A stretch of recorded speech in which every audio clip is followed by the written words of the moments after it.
Merci les chantres, merci les musiciens et merci à l'Église. Alléluia. Je sais que Dieu a une parole pour toi cet après-midi. Amen. Est-ce que quelqu'un est vivant en ces lieux? Alléluia. Quelqu'un peut dire, est-ce que quelqu'un peut dire gloire au Seigneur? Est-ce que quelqu'un peut crier Alléluia? Dans son palais, tout s'écrie. Dans la maison du Seigneur, tout s'écrie. Dans sa présence, tout s'écrie. Gloire, gloire. Acclamons, acclamons le Seigneur des gloires. Est-ce que quelqu'un peut acclamer? Est-ce que quelqu'un peut manifester sa joie? Je demande si quelqu'un peut s'élever et acclamer celui qui nous a sauvés. Je demande si quelqu'un est reconnaissant. Je demande seulement à ceux qui sont reconnaissants de se lever et d'acclamer le roi des gloires. De se lever et de dire un mot à Dieu. De se lever et de pousser des cris de joie. Parce que le Seigneur est vivant. Alléluia. Alléluia. Merci, je vous en prie. Alléluia. J'ai béni le Seigneur pour ces moments qu'il nous a accordés dans sa présence. Je sais que Dieu va nous parler. Amen. Nous voulons partager cet après-midi un thème que j'ai eu encore le temps de revoir mes notes. Aussi à la lumière de la parole de Dieu. Et je finis par comprendre, depuis les commencements, jusqu'à ces jours, jusqu'à ce que nous allons passer, jusqu'à la fin de ce monde, le thème principal, c'est Jésus-Christ de Nazareth. Alléluia. J'ai compris que le thème principal, l'acteur principal de la Bible, de la foi que nous confessons, son nom est Jésus. Est-ce que quelqu'un peut donner gloire à Jésus? Alléluia. Et cela m'a poussé à comprendre que il est le tabernacle vivant. Christ est le tabernacle vivant. Est-ce que tu peux dire à ton frère, Christ est le tabernacle vivant? Et c'est pour cela que Dieu m'a poussé de parler de ce thème, Christ, notre tabernacle. Le thème que nous voulons partager cet après-midi, Christ, notre tabernacle. Bien-aimé de Dieu, en méditant la parole, j'ai compris une chose. Depuis les commencements, Dieu a toujours voulu communier avec l'homme. Depuis les commencements, Dieu a voulu résider avec l'homme. Depuis les commencements, Dieu a pensé de vivre ensemble avec l'homme. Vous allez remarquer dans le livre de Genèse, Dieu intervient. Chaque soir, il passait pour voir l'homme. La Bible dit, chaque soir, Dieu passait dans le jardin pour voir l'homme. Et cela, bien-aimé, montre combien Dieu voulait que l'homme puisse le connaître. Combien Dieu voulait rester avec l'homme. Alléluia. Et nous allons voir, bien-aimé, à un moment, le Seigneur est venu chercher l'homme le soir. Il pose la question. Adam, Adam, où es-tu? Et la Bible dit, quand l'homme a entendu la voix de Dieu dans le jardin, il s'est enfui pour aller se faire cacher, pour se cacher. Mais Dieu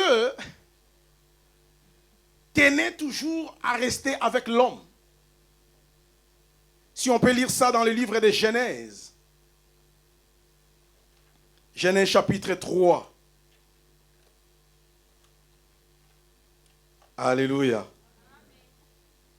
Genèse chapitre 3. Nous allons lire le verset 8 jusqu'au verset 11.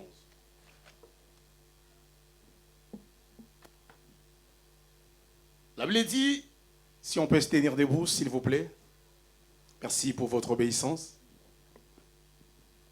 La Bible dit, alors ils entendirent la voix de l'Éternel Dieu qui parcourait les jardins vers le soir. Et l'homme et sa femme se cachèrent loin de la face de l'Éternel Dieu, au milieu des jardins, au milieu des arbres du jardin. Mais l'Éternel Dieu appela l'homme et lui dit, où es-tu? Il répondit, j'ai entendu ta voix dans le jardin et j'ai eu peur parce que je suis nu et je me suis caché. Et l'Éternel Dieu dit, qui t'a appris que tu es nu? Est-ce que tu as mangé de l'arbre dont je t'avais défendu de manger? Parole du Seigneur. Alléluia. Bien-aimés, là nous sommes devant une vérité vraie. Dans mon introduction, je viens de dire que Dieu a voulu toujours rester avec l'homme. Dieu a voulu toujours tabernacler avec l'homme. Et lorsqu'on parle, bien-aimé, du tabernacle, le tabernacle vient du mot hébreu Mishkan, qui veut dire simplement le sanctuaire, qui veut dire aussi le lieu d'habitation. Le tabernacle veut dire aussi une demeure.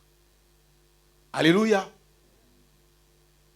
Et vous allez remarquer que malgré ce que l'homme a fait depuis le commencement, mais Dieu tient toujours à rester avec l'homme, à demeurer avec l'homme, à tabernacler avec l'homme, à habiter avec l'homme.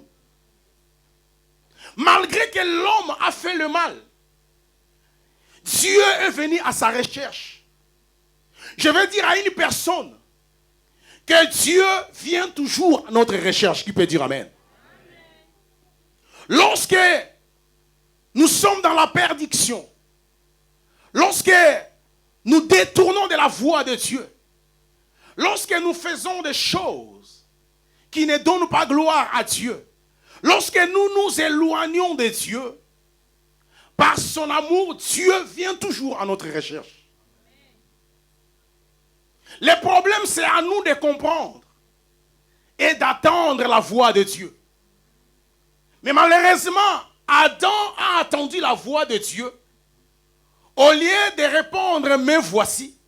Mais qu'est-ce que Adam a fait? Il s'est enfoui. Qui peut dire Amen? La Bible dit, il a dit, j'ai entendu ta voix. Bien-aimé, lorsque tu entends la voix de Dieu, ça ne sert à rien de fuir loin de Dieu. Mais si Dieu ouvre sa bouche pour t'appeler, parce qu'il t'aime, alléluia, parce que Dieu a tellement, il tient tellement à toi, il a tellement l'amour pour toi. Vous allez remarquer, bien-aimé, depuis le commencement, Dieu, lorsqu'il a besoin de se rapprocher de l'homme, Dieu lui-même cherche des solutions. Est-ce que j'ai l'église avec moi? Lorsque Dieu veut se rapprocher de l'homme, Dieu lui-même cherche les solutions.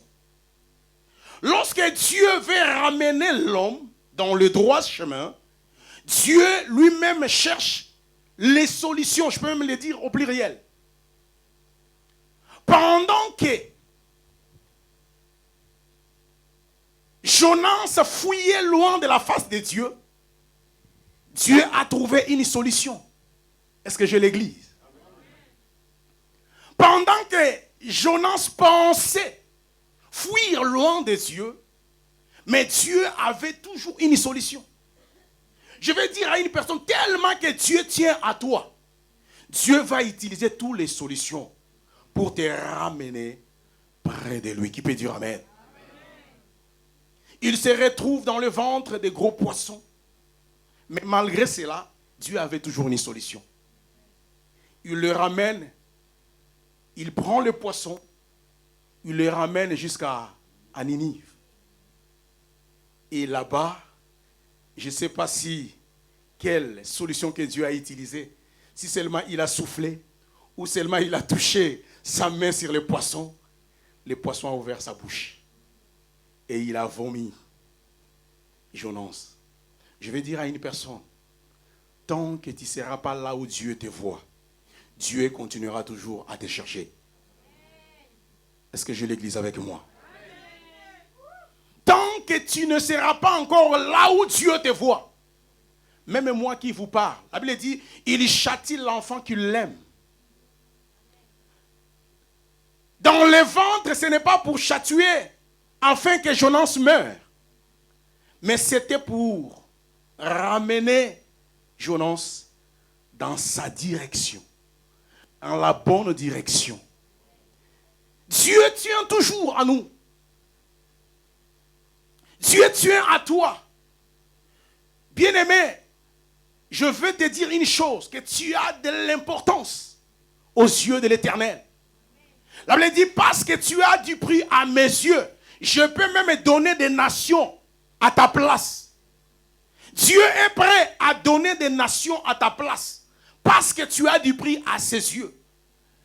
Mais le problème, lorsque Dieu donne la possibilité à l'homme de s'approcher de lui, l'homme s'éloigne. Est-ce que j'ai l'église? Dieu a trouvé une solution. Il a tué un agneau. Il a pris la peau. Et il a couvert l'homme. Alléluia. Je vais dire à une personne, ta honte, Dieu est capable de les couvrir. Est-ce que j'ai l'église avec moi? Dieu est capable de couvrir ta honte. Dieu est capable de couvrir ma honte. Là où les hommes te minimisent, là où les hommes te rejettent, là où les hommes disent tout ce qu'ils pouvaient dire à ton nom, là où les hommes parlent dans le secret. Mais Dieu est capable de couvrir ta honte. L'homme a dit, j'ai eu peur. Pourquoi l'homme avait peur? Parce que il avait la honte en lui. Parce que son état ne lui permettait pas de s'approcher de la sainteté de Dieu. Mais lorsque nous sommes égarés, Dieu vient toujours nous chercher. Et c'est là où, dans mon introduction, j'ai dit, dès le commencement, le thème principal, le personnage principal, c'est Christ. Depuis le commencement, Dieu a déjà présenté Christ. Alléluia. Dieu a déjà présenté Christ dans la préfiguration. Il a pris un animal, un agneau, qui a tué et qui a pris la peau pour faire quoi? Pour couvrir.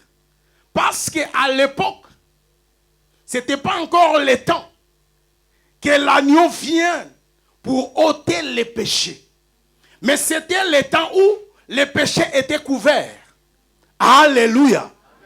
Dieu vient. Il donne une image de Christ par l'agneau, par l'animal qu'il a tué pour couvrir l'homme. Mais parce que Dieu tenait toujours à résider avec l'homme. Parce que Dieu tenait toujours à demeurer avec l'homme, qu'est-ce que Dieu a fait? Il fallait que Dieu trouve encore une autre solution pour demeurer au milieu de l'homme. Qui peut dire Amen? Nous sommes dans le livre d'Exode.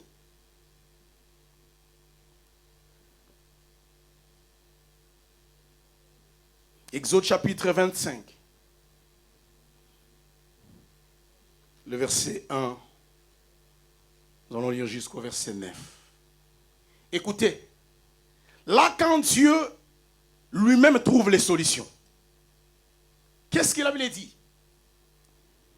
L'Éternel parla à Moïse et dit: parle aux enfants d'Israël qu'ils m'apportent une offrande.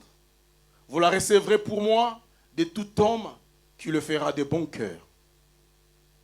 Voici ce que vous recevrez d'eux en offrande: de l'or, de l'argent et de l'airain, des étoffes teintes en bleu, en pourpre et à cramoisi, du félin et du poil de chèvre, des peaux de bélier teintes en rouge et des peaux de dauphin, du bois d'acacia, de l'huile pour les chandeliers, des aromates pour l'huile d'onction et pour le parfait odoriférant, des pierres d'onyx et d'autres pierres pour la garniture de l'éphod du pectoral et du pectoral. Ils me feront quoi? Ils me feront un sanctuaire. Et j'habiterai où? Et j'habiterai au milieu d'eux. Vous ferez les tabernacles et tous ces ustensiles d'après les modèles que je vais vous montrer. Parole du Seigneur. Dieu trouve encore une solution. Parce que Dieu tenait toujours à demeurer avec l'homme, à tabernacler avec l'homme, à habiter avec l'homme. Dieu va voir maintenant Moïse. Après avoir, nous connaissons tous l'histoire, la sortie, à un moment de l'autre côté. Déjà, lui-même, avant de le faire sortir, il dit à Moïse, va dire à Pharaon de laisser aller mon peuple afin d'aller me servir. Donc, lorsque Dieu nous délivre, c'est pour un but. Je vais dire à une personne, si tu étais autrefois, si j'étais autrefois païen, païenne, et aujourd'hui Dieu t'a délivré, et lui rendons grâce à Dieu qui nous a ramenés dans le royaume de la lumière de son Fils unique, en qui nous avons la rédemption et la rémission des péchés. Donc cela veut dire, lorsque Dieu nous délivre, c'est pour un but. Est-ce que j'ai l'église avec moi? Bien-aimé, je vais dire à une personne, ton existence a un but. Voilà pourquoi j'ai béni Dieu pour ta vie. J'ai dit merci d'exister. Si tu existes, tu as un but. Si tu existes dans cette église, tu as un but. Qui peut dire Amen? Si tu es là ce matin dans cette église, c'est que tu as un rôle à jouer. Dieu ne fait rien pour rien. Alléluia. Tout ce que Dieu fait, il le fait pour un but. Et là, le but, c'était pour que son peuple aille le servir. Et là, pendant leur marche dans le désert, l'Éternel intervient encore. Il dit non, non, non, non, non. Ma pensée dès le commencement, c'était de rester avec l'homme. Alléluia. C'est pour cela que je vais dire à une personne en passant que la bénédiction la plus importante de ta vie, c'est la présence de Dieu auprès de toi. Oh, je croyais que tu allais dire plus fort Amen. Tu peux avoir des millions, mais si tu n'as pas la présence de Dieu, ça ne sert à rien. Tu peux avoir une belle voix, tu peux avoir un bon message, une belle prédication, mais s'il n'y a pas la présence de Dieu dans ta prédication est vaine. Tu peux chanter comme un ange, Mais s'il n'y a pas la présence de Dieu, ton champ est vide. Je veux dire à une personne que la bénédiction la plus importante, c'est la présence de Dieu. C'est pour cela, bien-aimé, cherche toujours à demeurer dans la présence de Dieu. La présence de Dieu te donnera tout ce que tu cherches. La Bible dit, dans sa présence, il fait beau vivre. Oh là là là là là là là là. Il fait beau vivre. Dans la présence de Dieu, il y a la beauté. Dans la présence de Dieu, il y a le réconfort. Dans la présence de Dieu, il y a la bénédiction. Dans la présence de Dieu, il y a l'élévation. Dans la présence de Dieu, il y a la louange. Dans la présence de Dieu, il y a l'adoration. Bien-aimé, rien n'est plus beau que la présence de Dieu. Alléluia. Dieu est intervenu pour dire, ma pensée première, c'était de demeurer avec l'homme. C'était d'habiter avec l'homme. C'était de tabernacler avec l'homme. Il dit maintenant, il voit Moïse et il lui donne des ordres. Alléluia. Alléluia. Est-ce que quelqu'un peut dire Amen? Je ne sais pas si le pasteur René a trouvé les images, je ne sais pas. On voulait nous balancer l'image du tabernacle pour avoir un peu l'idée, non? Alléluia. Et Dieu a donné l'ordre à Moïse en disant, vous me ferez un sanctuaire. Vous me ferez un sanctuaire. Et la Bible dit, c'est ça, les tabernacles. C'était dans le désert. Il a donné, les enfants d'Israël ont donné tout ce qu'ils pouvaient donner. Et là, nous voyons l'ensemble du tabernacle. Mais Dieu nous donnera le temps. Aujourd'hui, nous allons juste parler du parvis. Alléluia. Parce que dans le tabernacle, l'ensemble des tabernacles là que vous voyez, c'est l'image du Christ. Qui peut dire Amen? C'est pour cela que j'ai dit Christ, notre tabernacle. Alléluia. Là, bien aimé, dans le tabernacle, nous voyons le parvis. Donc le tabernacle était divisé en 3 parties. Il y avait le parvis, les lieux saints et les lieux très saints. Ou encore les lieux saints des saints. Alléluia. Amen. Et bien aimé de Dieu, là dans le tabernacle, nous voyons aussi la divinité de Dieu. Nous voyons le Dieu le Père, Dieu le Fils et le Saint-Esprit de Dieu. Alléluia. Dans le tabernacle, nous voyons aussi l'image de l'homme. L'homme a le corps, l'homme a l'âme et l'homme a l'esprit. Alléluia. Et c'est pour cela, Christ n'a pas honte de dire tel que je suis, tel qu'il est, pardon, tel que nous sommes. Alléluia. Il n'a pas honte de le dire, tel qu'il est, tel que nous sommes. Donc cela veut dire, nous sommes, en nous il y a la divinité de Dieu. En nous il y a la gloire de Dieu. En nous il y a le parvis. En nous il y a les lieux saints. En nous il y a les lieux très saints. Alléluia. Mais le problème, chaque étape de notre vie nous approche vers la gloire de Dieu. Qui peut dire Amen? Chaque bien-aimé marche que nous marchons avec le Seigneur nous approche vers la gloire de Dieu. Et là, nous voyons dans le parvis, il y avait l'autel, ce que vous voyez là, l'autel des sacrifices. Qu'est-ce qui se passe?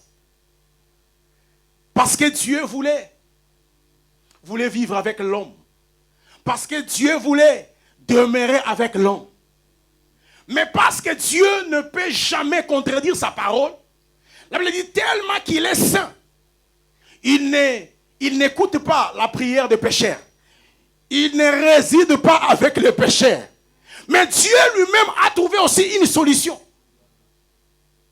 Alléluia. Dans le livre d'Exode, chapitre 3, verset 23, tu peux balancer et puis tu vas revenir sur le tabernacle.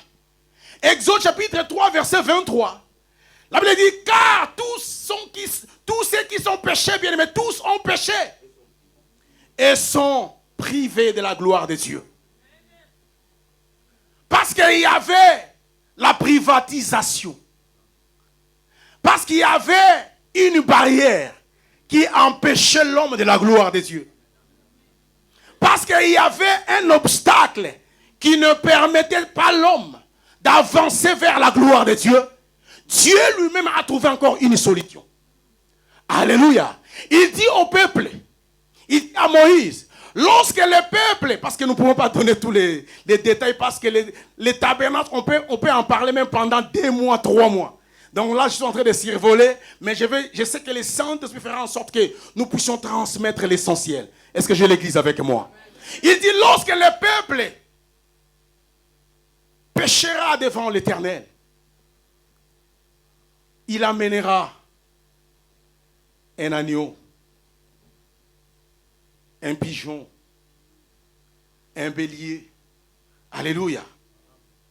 Et il va se présenter. Là, nous voyons, parce que dans le tabernacle, le peuple était autour des camps. Le tabernacle est là, les camps étaient juste autour du tabernacle.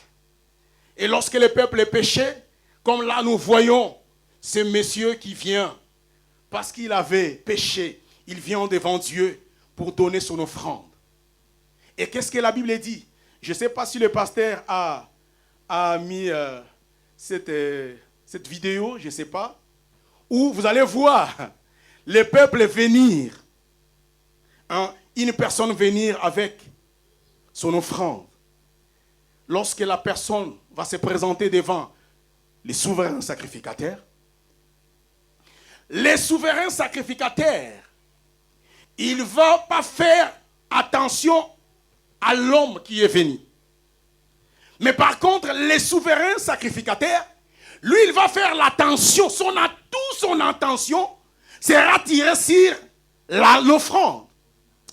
Alléluia. Les aigles commencent à arriver. Alléluia. Il ne regarde pas la personne qui a apporté l'offrande. Mais les sacrificateurs, les souverains sacrificateurs, ils regardent l'offrande.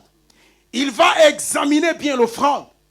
Si l'agneau ou le bélier n'a pas un défaut, ou il n'a pas quelque chose de malhonnête, quelque chose qui n'est pas digne d'offrir à Dieu.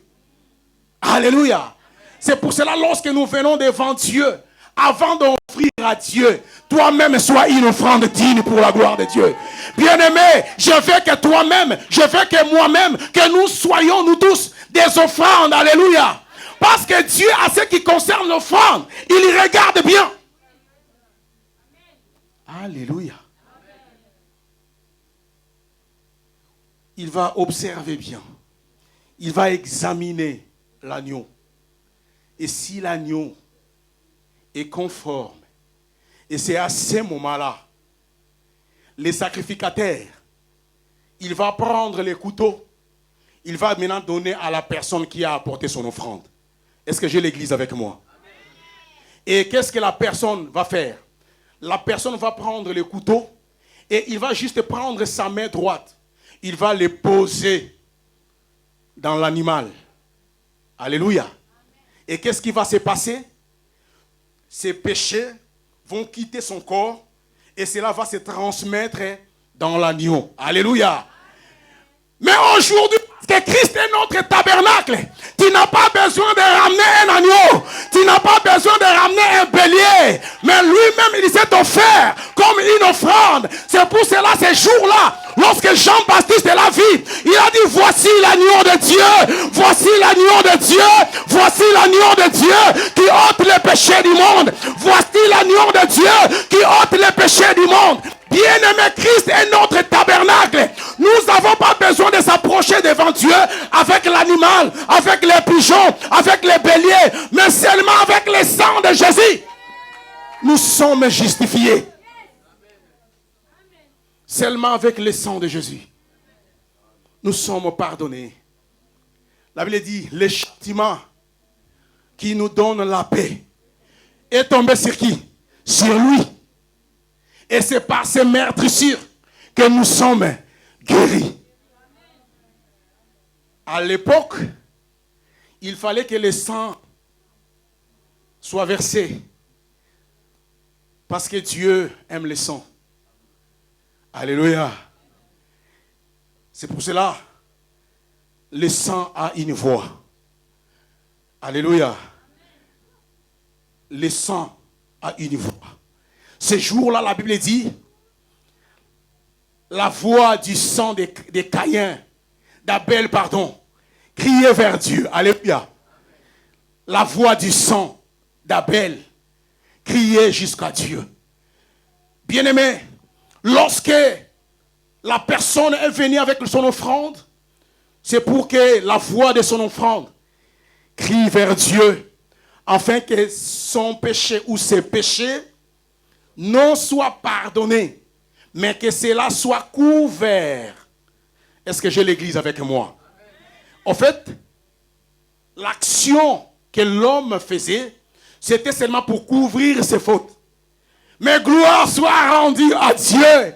Mais la Bible nous dit, nous sommes sanctifiés, nous sommes justifiés par le sang de Jésus-Christ. Le sang de Jésus est là, non pour couvrir nos fautes, mais le sang de Jésus est là pour effacer. La Bible dit, il a effacé l'acte dont les ordonnances nous condamnaient. Christ vient avec son sang et il efface toutes tes fautes. Voilà pourquoi ne te culpabilise pas. Toi qui vis dans la culpabilité, ne te culpabilise plus jamais.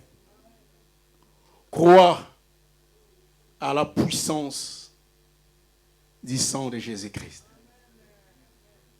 J'ai suivi cette femme que j'aime bien, la femme de Barack Obama. Il a parlé la puissance de l'espoir. La puissance de l'espoir. Lorsque tu crois que Dieu t'a pardonné, crois-moi que Dieu t'a pardonné. La Bible dit de la même manière, le soleil se lève à l'Orient et il se couche à l'Occident. C'est de la même manière que Dieu prend nos fautes, il les jette dans le fleuve d'oubli et il ne se souvient plus jamais de ça. Et lorsque Dieu prend tes péchés, lorsque Dieu prend tes fautes, lorsque Dieu prend tes erreurs, il les jette dans le fleuve d'oubli. Et cela coule et Dieu ne se souvient pas. Mais le problème c'est à toi de croire au pouvoir de l'espoir.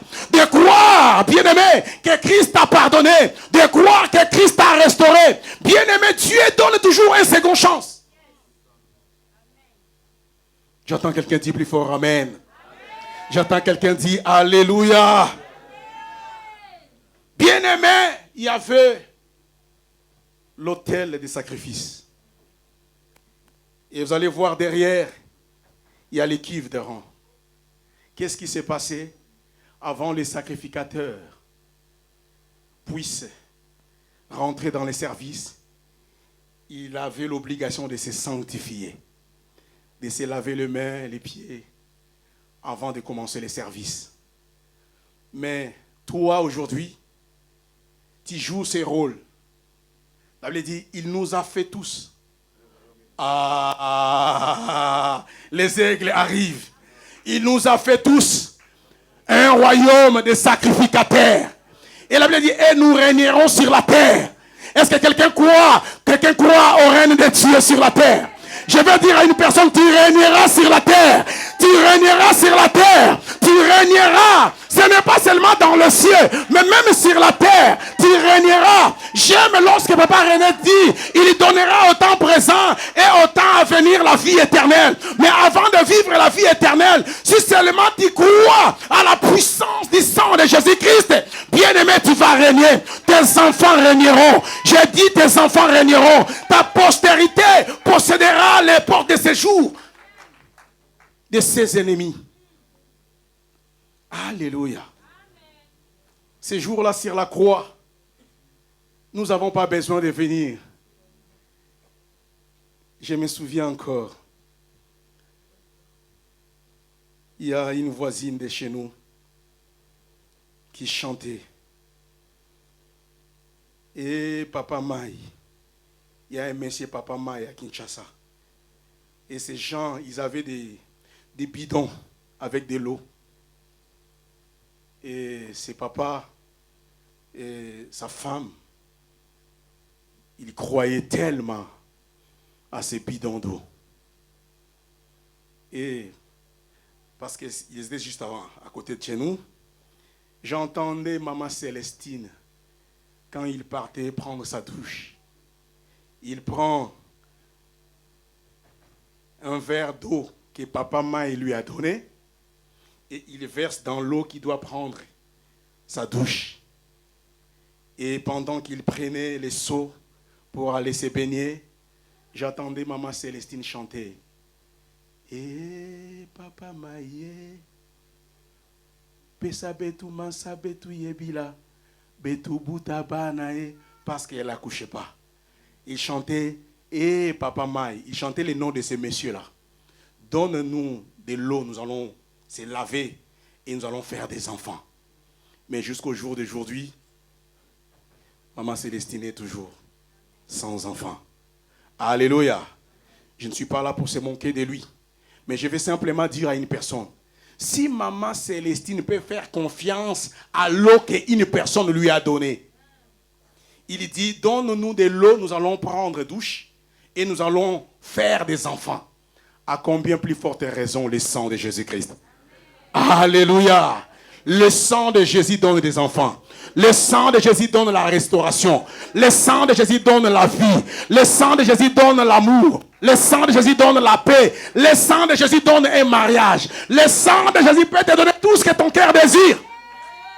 Alléluia. Mais c'est seulement de croire à ce que Christ est capable de faire dans ta vie. De croire à ce que Christ est capable d'accomplir dans ta vie. Qui peut dire Amen? Genèse chapitre 3. Pardon. Romains chapitre 3.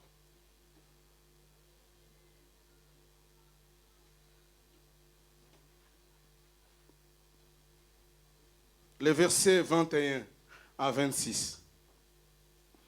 Et là, nous voyons, bien-aimés, Dieu a donné une solution à ce qui concerne la purification. Alléluia. La Bible dit ce jour-là, lorsqu'il était sur la croix, l'un des soldats venait avec l'épée. Il a poignardé. Lui, il croyait qu'il lui faisait mal. Mais or, il faisait partie d'accomplir la prophétie. La Bible dit, l'eau et le sang a coulé. Alléluia. C'est pour cela que tu n'as pas besoin de ces taux. Les taux des tabernacles, les taux des cuves des reins. Mais seulement avec la parole de Dieu, tu es sanctifié. Qui peut dire Amen?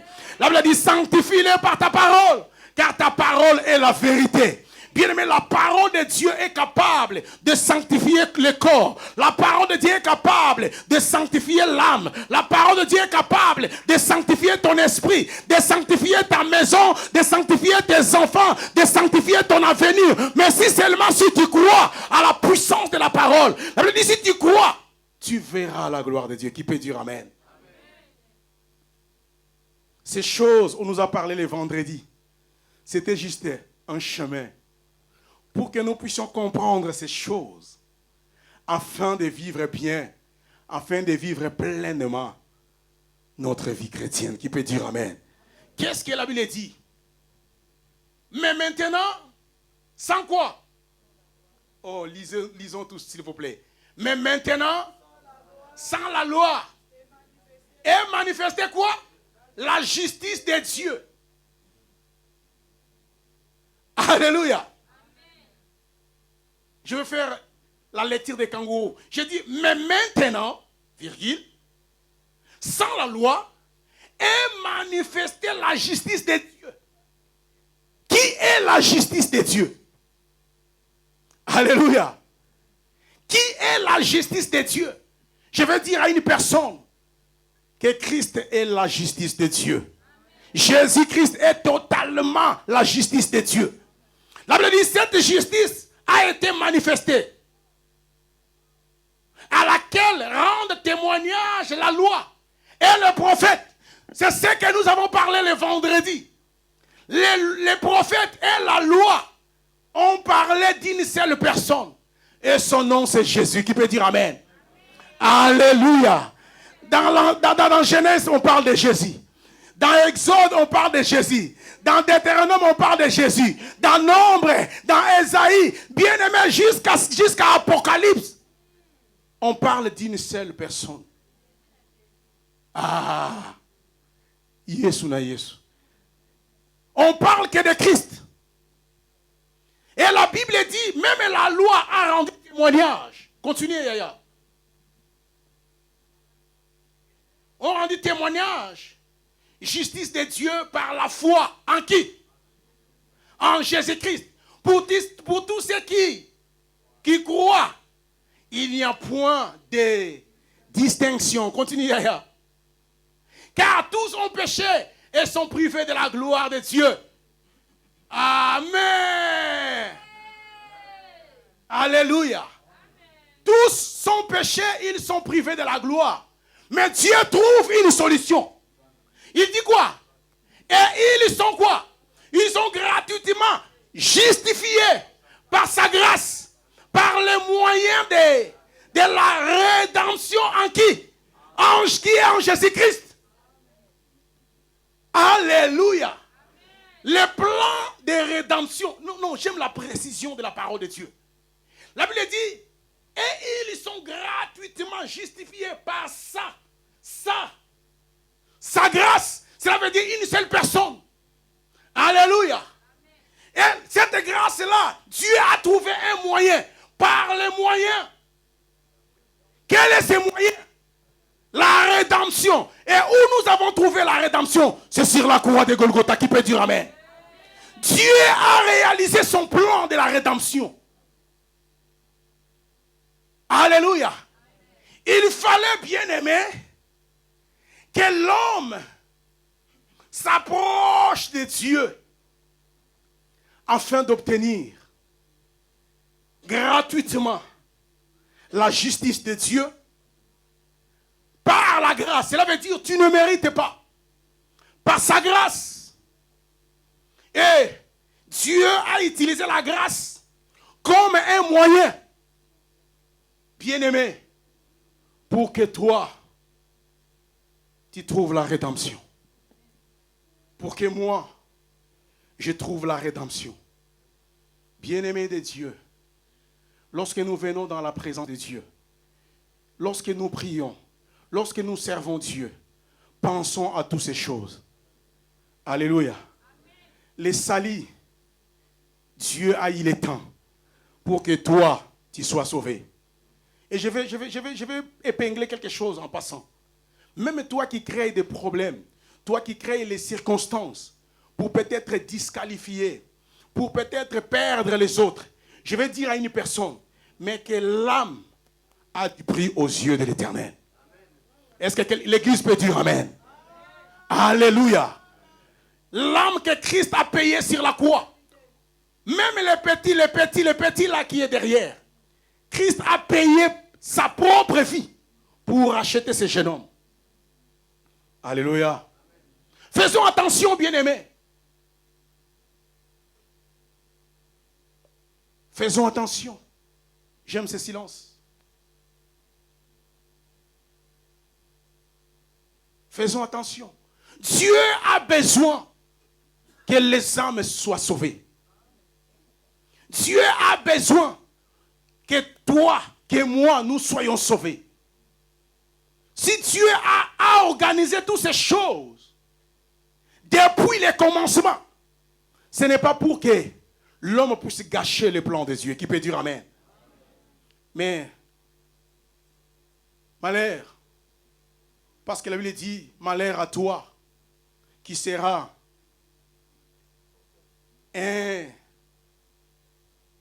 les termes m'échappent, d'achoppement, une pierre d'achoppement. Voilà les termes. Et un sujet de scandale. Pour toi, le mieux c'est de ne pas naître. Ou soit qu'on prend une pierre. Ça, c'est pas moi, c'est la parole. Qu'on te met dans le cou et qu'on te jette dans l'eau. Alléluia. Nous voyons combien Dieu tient à ses âmes. Alléluia. Nous voyons combien Dieu a besoin que moi et toi nous soyons sauvés. La Bible dit que le méchant abandonne sa voie, que l'homme d'iniquité ses pensées, mais qu'il retourne à l'Éternel qui aura pitié de lui. Dieu a toujours pitié lorsque nous venons vers lui. Nous trébuchons d'une manière ou d'une autre. Mais le plus important, ne fais pas comme Adam. Alléluia. Le plus important, ne fais pas comme Judas Iscariote, mais fais comme Pierre. Alléluia. Est-ce que quelqu'un peut dire à son frère, fais comme Pierre? Pierre, quand il a compris, quand le coq a chanté, il s'est souvenu des paroles du maître. Et qu'est-ce que Pierre a fait? Il a commencé à pleurer. Seigneur, pardonne-moi. Mais quand les coqs chantent pour ta vie, lorsque tu fais, il y a des gens même dans l'église de Dieu aujourd'hui qui sont devenus tellement insensibles. La culpabilité, je ne sais même pas. Alléluia. Cette parole commence par moi et à toute l'église. Parce que Dieu a besoin de nous tous. N'oublie jamais que je venais de le dire. Ta présence a une importance. Dieu ne peut pas te mettre dans cette église pour rien. Si tu es là, parce que Dieu a un plan pour ta vie. Si tu es là, parce que Dieu sait le rôle que tu peux jouer pour que son œuvre soit allée en avant. Pour que, bien-aimés, les âmes soient sauvées. Nous devons faire très attention. Alléluia. Je vais commencer à atterrir. Il y a tellement de choses à dire. Mais tabernacle, on ne peut pas parler. C'est impossible. Alléluia. Hébreux 10, 10.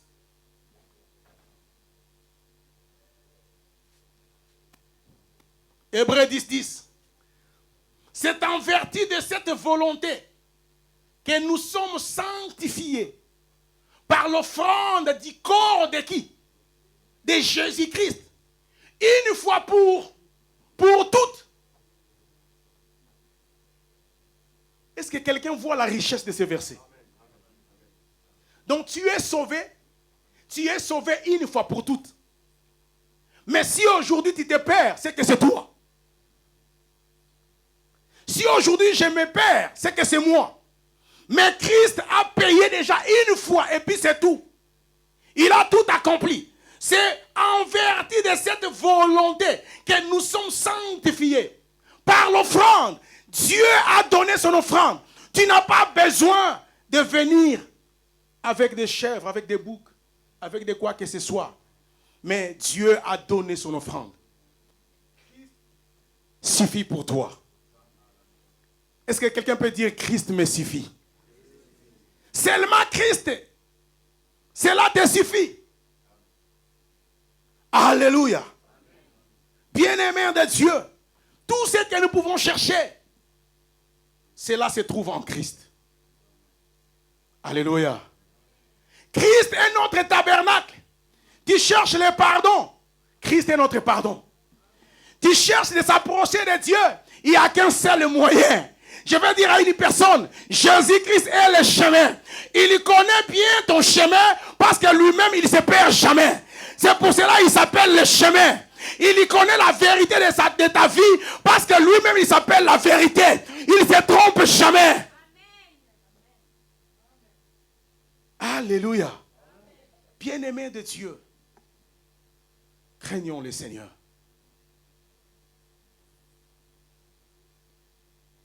Dieu a payé.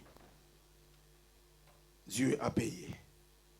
Je vais toucher un peu. Il me reste 5 minutes.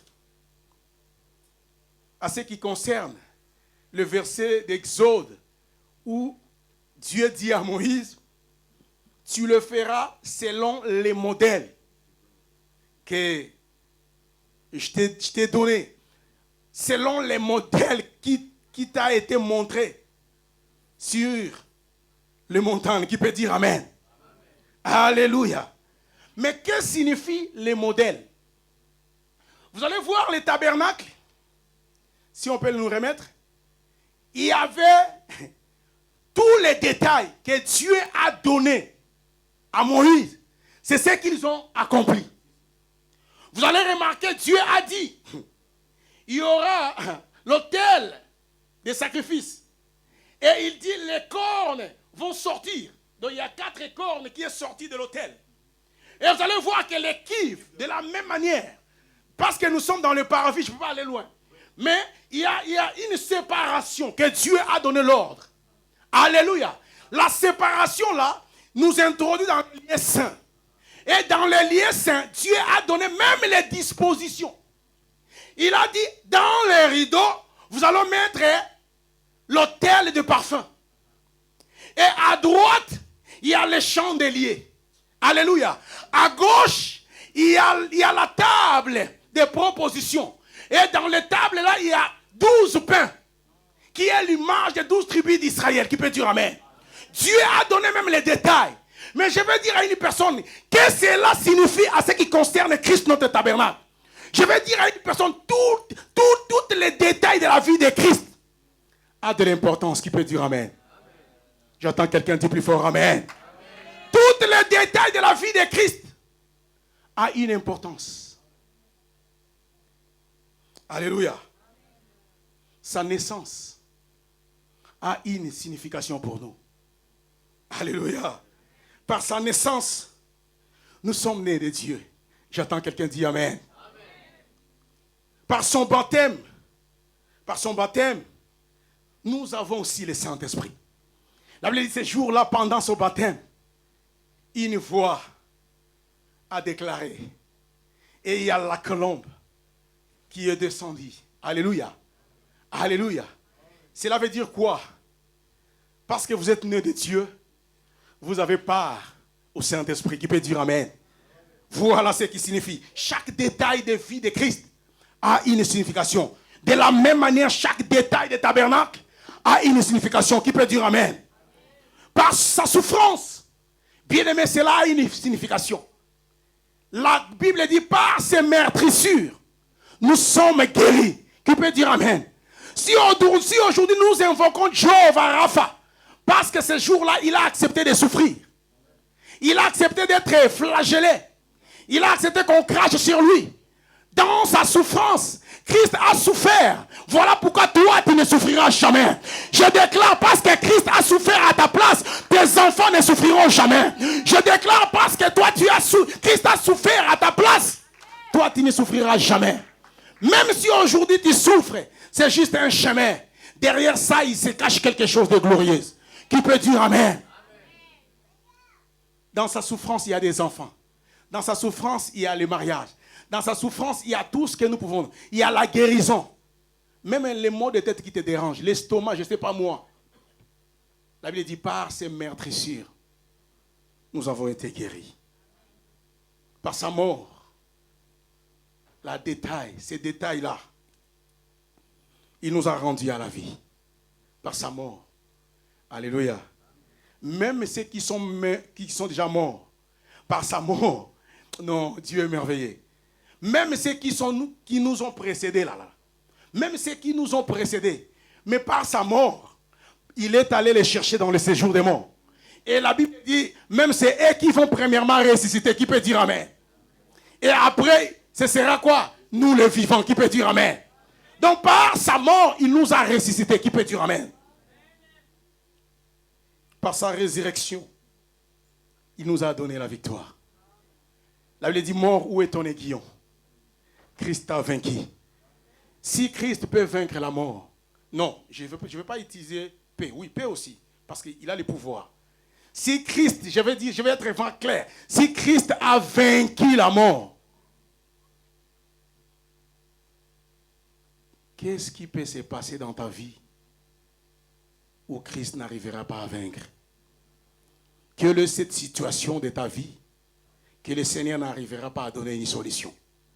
Alléluia. Il nous a donné la victoire. Il nous a donné la victoire. La Bible dit, dans toutes ces choses, nous sommes plus que vainqueurs. Par celui qui nous a aimés. Par son amour, il a payé et il est descendu et il est ressuscité. Il nous a donné la victoire. Et les détails de son ascension pour finir, c'est que nous sommes assis avec Christ dans les lieux célestes. Qui peut dire Amen? Il est monté. Il dit, je m'en vais. Je vais vous préparer une place. Et je reviendrai vous chercher. Afin que là où je serai, vous y soyez aussi. Oh, quel privilège. Est-ce que quelqu'un peut acclamer le mystère de la croix? Est-ce que quelqu'un peut donner gloire au mystère de la croix? Est-ce que quelqu'un peut acclamer Jésus?